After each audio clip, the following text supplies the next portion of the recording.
राम राम रघुनंदन राम राम। श्री राम राम भरताग्रज राम राम। श्री राम राम रणकर कस राम राम। श्री राम राम शरणं भव राम राम। माता रामो मत पिता रामचंद्रः। स्वामी रामो मत्सखा रामचंद्रः।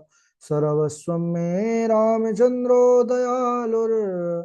नान्यं जाने नैव जाने न जाने। अञ्जनानन्दनं वीरं जानकी शोकनाशनं। कपीसमक्षहन्तारं वन्दे लङ्का भयङ्करम्। भक्ति भक्त भगवंत गुरु चतुर्नाम वपुए। इनके पद बंदन किए नासत विघ्न अनेक। बोले श्री राघवेंद्र सरकार की जय। रामायण श्री राम कथा की जय। श्रीमद गोस्वामी तुलसीदास जी महाराज की जय। परम मंगलमय परात्पर अखिलेश्वर अचिंत कल्याण गुणगण निधान सर्वेश्वर सर्वाधिपति श्रेष्ठाचरणवान प्रजा के सुखदाता आनंद कंद श्री रामचंद्र कौशल्य आनंद वर्धन अवध नरेंद्र नंदन श्री रघुनंदन विदेह वनस्पति जयंती जनक नरेंद्र नंदनी भासुती जगदीश्वरी माँ सुनैना की आंखों की पुतलिका विदेह जय जनक जा जनकाधिराज तनिया जनक राज किशोरी वेदेही मैथिली श्री राम प्राण वल्लभा श्री जानकी जी। इन दोनों युगल सरकार के पावन चरणारविंदों पर कोटि नमन नतमस्तक वंदन एवं अभिनंदन। तीनों मैया चारों भैयाओं के चरणों में कोटि कोटि प्रणति। अनंत बलवंत गुणवंत श्री हनुमान जी महाराज के पावन चरण कमलों पर कोटि प्रणति। समस्त भूतादिक सिय राम मैं सब जग जानी। करहूँ प्रणाम जोर जुग पानी। हम सबका परम सौभाग्य की श्री राम कथा मंदाकिनी पर अवगाहन करने का जीवन में सद सौभाग्य प्राप्त कर रहे हैं। श्री राम कथा की तैयारी का पावन विचार लेकर के हम सब जुड़े हुए हैं। कल बड़े ही पावन प्रसंग पर चर्चा चल रही थी कि केवट भैया प्रभु राघव लाल जी को माँ जानकी लखन लाल को पार उतारे हैं गंगा के। और श्री राम जी भगवान शंकर की आराधना किए हैं और इधर माँ जानकी जी ने गंगा जी से उनका पूजन किया है, उनसे मनौती मांगी है कि मैं लौट करके पुनः अपने पति और देवर के साथ आपका पूजन करूं। इधर माँ जानकी के द्वारा इतनी बड़ाई और इतना सुंदर विनय प्राप्त हुआ कि उस गंगा की धवल धारा से ही स्पष्ट रूप से आवाज आई, सुनो रघुवीर प्रिया वैदेही। तव प्रभाव जग विदित न केही। तुम्हें जो हम ही बड़ी विनय सुनाई। कृपा कीन मोहि दीन्ही बड़ाई। तव प्रभाव जग विदित न केही। आपका प्रभाव जगत में कौन नहीं जानता, क्योंकि आप ही जगदम्बा आदि शक्ति है। आदि शक्ति यही जग उपजाया, आपने ही जगत बनाया है। लेकिन आपने मुझे भी इतनी बड़ाई दी, इसलिए आज मैं धन्य हो गई। अरे आपकी दृष्टि से देखते ही लोग लोकपाल हो जाते हैं। सब सिद्धियां निधियां आपके सामने सेवा के लिए खड़ी रहती हैं हाथ जोड़े। आपने मेरा पूजन किया, मेरा प्रार्थना किया, ये मुझे बढ़ाई दिया है आपने। और मैं यही कामना करती हूँ कि आप अपने प्राणनाथ श्री रघुवीर जी के साथ कुशल पूर्वक अयोध्या लौटेंगे। यहाँ प्रभु श्री राघव जी गंगा पार उतरते ही निषाद राजगुह से कहते हैं कि भैया अब तुम जाओ, वनवास 14 वर्ष का हमको है, आप कब तक हमारे साथ रहोगे। तब निषाद राज महाराज एकदम सूख गए, दुखी हो गए, हाथ जोड़ करके प्रभु को चरणों को पकड़ लिया, कहने लगे, हे दीन वत्सल प्रभु, हे रघुकुल शिरोमणि, मेरी एक प्रार्थना सुन लीजिए। मुझे बस 4-5 दिन और अपनी सेवा का अवसर दीजिए, क्योंकि वन के कठिन मार्ग आपको मालूम नहीं है। मैं मार्ग आपको दिखाऊंगा और आपके लिए एक सुंदर पर्णकुटी बना करके फिर आप जैसे ही आज्ञा देंगे मैं चला जाऊंगा। प्रभु श्री राघव जी जो है निषाद जी का प्रेम देख करके, भक्ति देख करके मान जाते हैं, राजी हो जाते हैं। और उस दिन प्रभु राघव पेड़ के नीचे ही निवास करते हैं। सवेरे नित्य कर्म करके प्रभु आगे पहुंचते हैं, तीर्थराज प्रयाग का दर्शन करते हैं। तीर्थराज प्रयाग की सज्जनों बड़ी भारी महिमा है।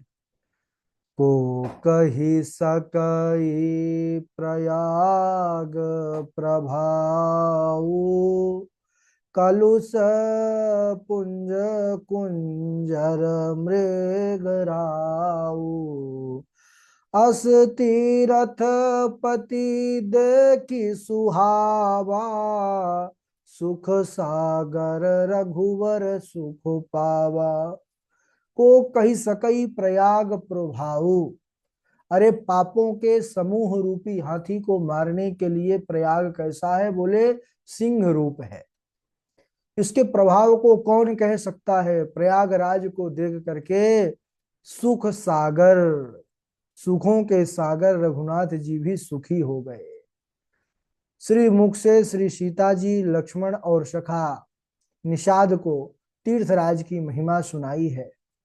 त्रिवेणी का दर्शन किया है, प्रसन्न होकर के स्नान किया है, तीर्थ देवताओं की पूजा किया है, भगवान शिव का पूजन किया है। उसके बाद भरद्वाज मुनि के यहाँ पर आए हैं। भरद्वाज मुनि के चरणों में दंडवत प्रणाम किया है। मुनि देखते ही पहचान गए कि ये तो मेरे राम हैं, हृदय से लगा लिया। उनको ऐसा आनंद हुआ कि कहते नहीं बनता, मानो ब्रह्मानंद की प्राप्ति हो गई। ये ब्रह्मानंद ब्रह्म ही आ गए, मानो आज उनका रोम रोम बोल रहा है। क्या आजु सुफल तपु तीरथ त्यागु, आजु सफल जप जोग विरागु। सफल सकल शुभ साधन साजो, राम तुम्हि अवलोकत आजू। ऐसे प्रसन्न हुए हैं, ऐसे आनंद हुआ है, मानो कह रहे हैं कि विधाता आज तुमने मेरे समस्त पुण्यों का फल ला करके मेरे नेत्रों के सम्मुख कर दिया। क्योंकि समस्त साधनों का प्रतिफल क्या है सज्जनों?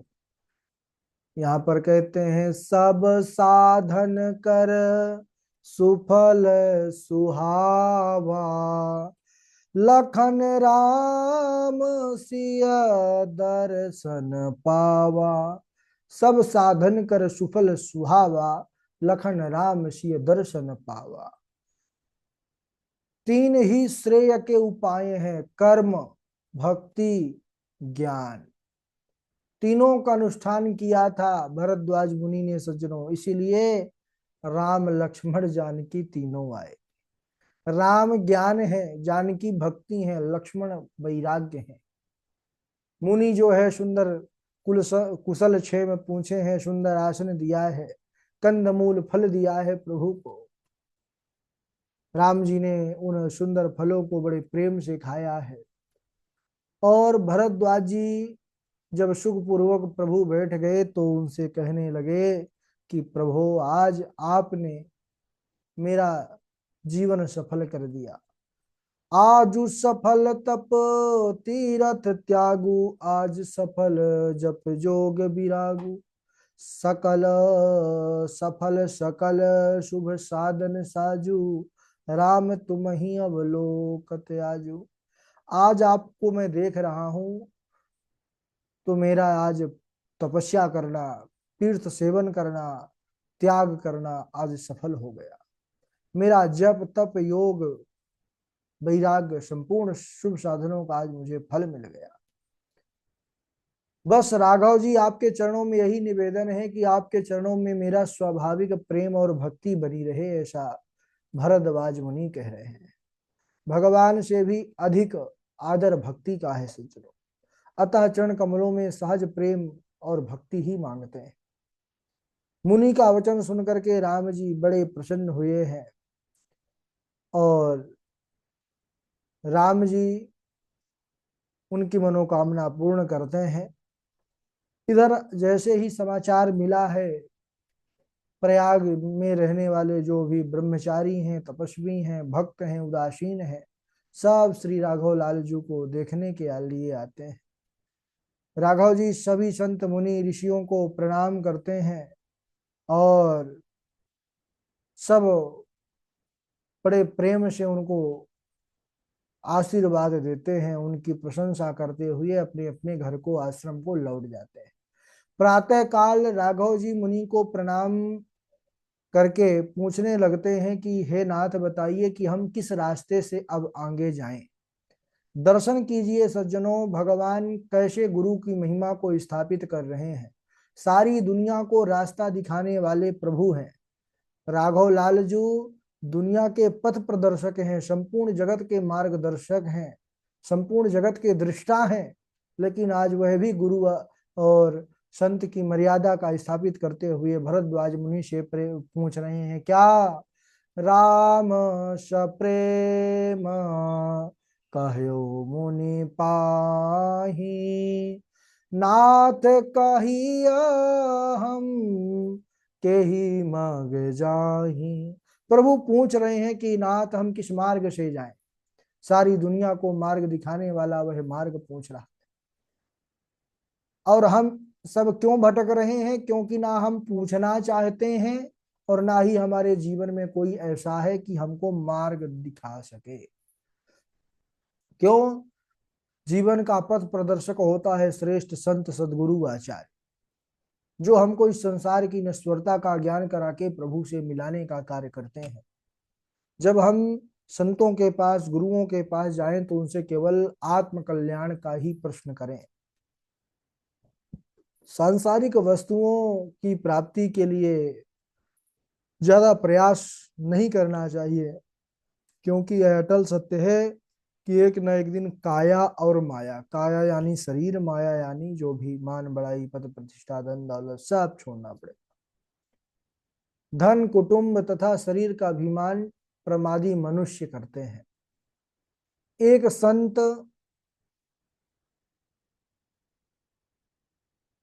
जा रहे थे तो मार्ग में उनको एक ऐसा ही प्रमादी मनुष्य मिला जो धन के मद से चूर था। वह अपनी बड़ाई बहुत कर रहा था। कहने लगा उन महात्मा को रोक करके कि महाराज, मुझे जानते हैं? संत ने कहा कि नहीं, हम तो नहीं जानते। बोले, रे मुझे किसी भी प्रकार की कोई किसी वस्तु की कमी नहीं है। बहुत खेती होती है मेरे यहाँ, बहुत बड़ी बड़ी दुकानें हैं मेरे पास, शहर में मेरे कपड़े की मील है, मेरे जो है घर पर बहुत बड़ा परिवार है, कई पुत्र हैं, कई जो है तो मेरे पौत्र हैं, पूरा घर भरा हुआ है, हजारों मनुष्यों का निर्वाह हमारे यहाँ से होता है। महात्मा जी सुन रहे थे। महात्मा तो महात्मा, अब उसका अभिमान ऐसा, उसने कहा कि और सुनो, तुम्हारे जैसे भिखमंगे साधुओं के लिए मैंने तो अन्य क्षेत्र खुलवाया है। तुम्हारे जैसे सैकड़ों भिखमंगे साधु आते हैं और भोजन पाते हैं। मैं चाहूं तो जिसको अभी लुटवा लूं, मैं चाहूं तो जिसको अभी जो है तो अमीर बना दूं। संत तो सुनते रहे। जब वो शांत हो गया बड़ाई करके, तब कहने लगे, देखो भाई,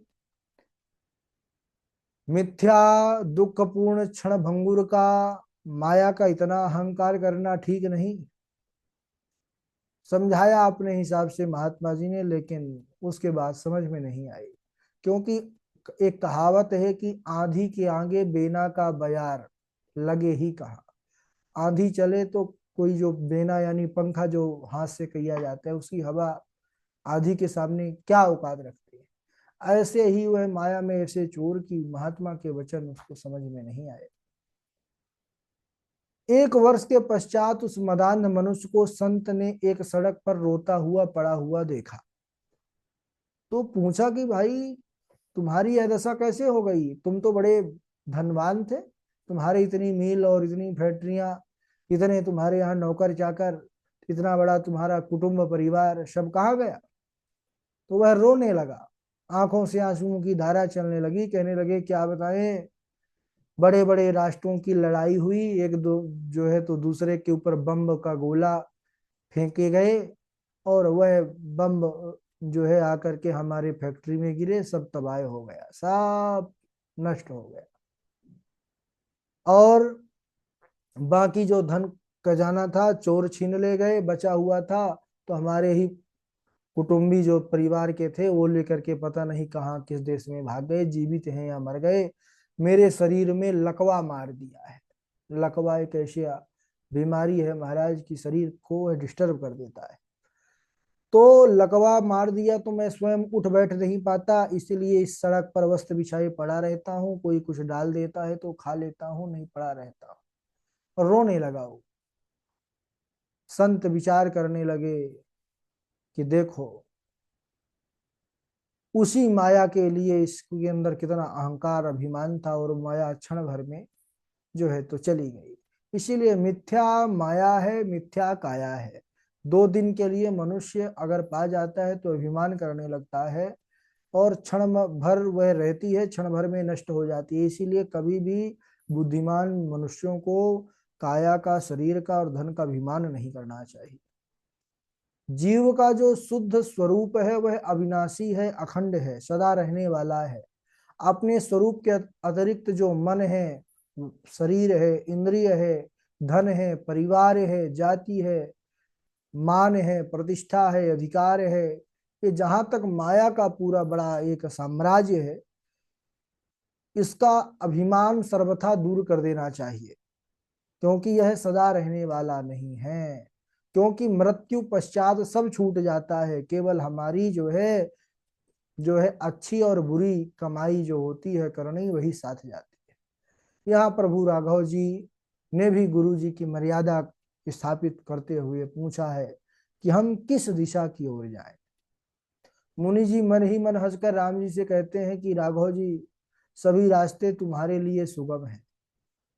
यानी आप हमसे पूछ रहे हैं, आप तो सब जानते हैं, आप जहां से चले जाएंगे वही रास्ता अच्छा हो जाएगा। फिर भी अगर आप मुझसे पूछ रहे हैं, तो उन्होंने अपने शिष्यों को बुलाया है। मानो शिष्य भगवान की सेवा करने के लिए देव ही शिष्य रूप में आए हैं। 50, 18 पुराण, 18 उप पुराण, 6 शास्त्र, 4 वेद, 4 उपवेद, ये 50 जो है भगवान के साथ चल देते हैं।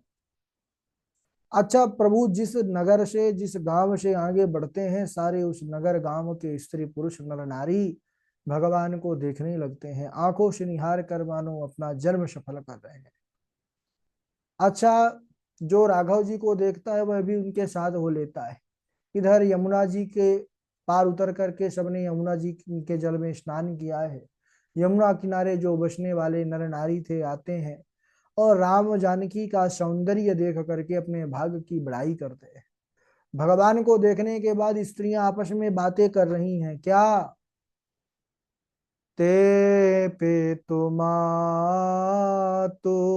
कहूँ सखी कैसे, जिन्हें पठए बन बालक ऐसे, राम लखन सिया रूप निहारी, हो ही स्नेह बिकल नर नारी।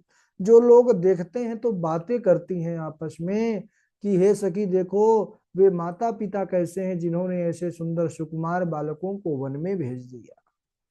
श्री राम जी, लक्ष्मण जी, जानकी जी का रूप देख करके सब स्नेह से व्याकुल हो जाते हैं। उनको वन का जो है तो कष्ट देखते हुए, सहते हुए देख करके स्वयं इतने दुखी हो जाते हैं कि उनके नेत्र सजल हो जाते हैं, नेत्रों से, आंखों से आंसुओं की धारा चलने लगती है, और उनका जो है दर्शन करके सब अपने जीवन को सुंदर बना रहे हैं। कुछ स्त्रियां आती हैं जानकी के पास आकर के पूछने लगती हैं, कुछ प्रश्न करती हैं, क्या? कोटि मनोज लाजाव निहारे, सुमुखी कहो को आही तुम्हारे। क्या कहती हैं, पूछती हैं, कोटि मनोज लजाव निहारे, सुमुखी कहो को आही तुम्हारे। हे सुमुखी कहो, अपनी सुंदरता से करोड़ों कामदेवों को लजाने वाले तुम्हारे कौन हैं? उनकी ऐसी प्रेम सुंदर वाणी सुन करके माँ जानकी जी सकुचा गई और मन ही मन मुस्कुरा करके जवाब दिया कि ये गौर शरीर वाले जो है इनका नाम लक्ष्मण है, ये मेरे देवर हैं। फिर मुख चंद्र को अंचल से ढक करके, यानी अपने मुख में जो है आंचल ढक करके और भौहों को तिरछी करके उन्होंने श्री रघुनाथ जी के तरफ देखा है, नाम नहीं लिया, क्योंकि स्त्रियों को पति का नाम नहीं लेना चाहिए। सो पहले देवर का परिचय देने के बाद उनका नाम न लेने से सब कुछ कह दिया। सब स्त्रियां प्रेम से सीता जी के पैरों को पकड़ करके बहुत प्रकार से आशीष देती हैं कि जब तक शेष जी के सिर पर धरती रहे तब तक देवी तुम सदा सुहागन बनी रहो। हे देवी हम पर कृपा करना, अपनी कृपा बना करके रखना। और हम हाथ जोड़ करके यही चरणों में प्रार्थना करती हैं कि तुम जब भी लौट करके आना, जा रही हो तो लौटोगी अवश्य, तो इसी रास्ते से आना कि हम ऐसा सुंदर मुख कमल एक बार और दर्शन करने को जो है तो प्राप्त लाभ प्राप्त कर सके। इस भांति रघुकुल कमल सुंदर सभी को सुख देते हुए मार्ग से आगे बढ़ रहे हैं। सुंदर वन पर्वत तालाब को देखते हुए वाल्मीकि जी के आश्रम तक पहुंच चुके हैं। वाल्मीकि जी का बड़ा ही सुंदर सुंदर आश्रम है और पहुंचते हैं, उसके बाद का बड़ा अद्भुत प्रसंग है। लेकिन आज यहीं तक, आगे का प्रसंग अगले दिवस। बोलिए रघुनंदन श्री राम जी की जय, माँ जानकी मैया की जय। चलिए बारी बारी से चौपाई आप लोग सुना दीजिए। सर्वप्रथम इंदु पराशर जी और नीरज जी हैं। चलिए। राधे राधे गुरु जी, प्रणाम। गुरु पितु मातु न जानहु काहू, कहूँ सुभाऊ नाथ पति आहू। मोरे सबई एक तुम स्वामी, दीन बंधुर अंतर जामी। तात तुम्हारी मातु वैदेही, पिता राम सब भांति सनेही। अवध अवध तहाँ जहाँ राम निवासु, तहीं दिवसु भानु प्रकाशु। राधे राधे गुरु जी। हाँ राधे राधे। आगे सुनाए अवध जी। जी जी प्रणाम। सहित समाजा राजसभा रघुराज विराजा। राय सुभाय मुकुर कर दीना, बदन विलोक मुकुट सनकीना। प्रणाम।